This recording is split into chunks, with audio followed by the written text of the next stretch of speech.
Hi guys, in front of me is Black Shark 5 Pro, and let me show you how to add a fingerprint on this device.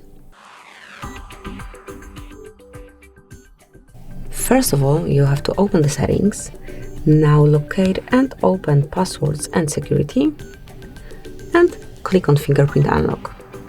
Before you add your fingerprint, you have to set some backup to your fingerprint ID. It can be pattern, PIN code, or the password. Let me choose pattern. And just remember that you have to remember your lock screen password, because otherwise you will have to erase all data that is stored on your device.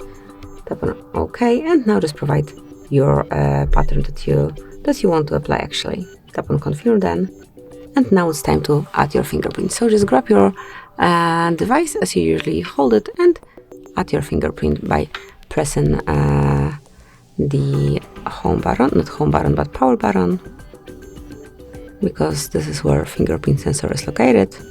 Now let me just add a few more touches. And that's it. As you can see, here it is. So you've just add your fingerprint.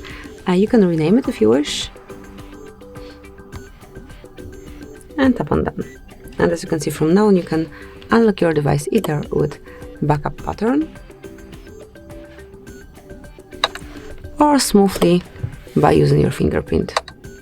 So that would be all. This is it. Thank you for watching. Please subscribe our channel and leave the thumbs up.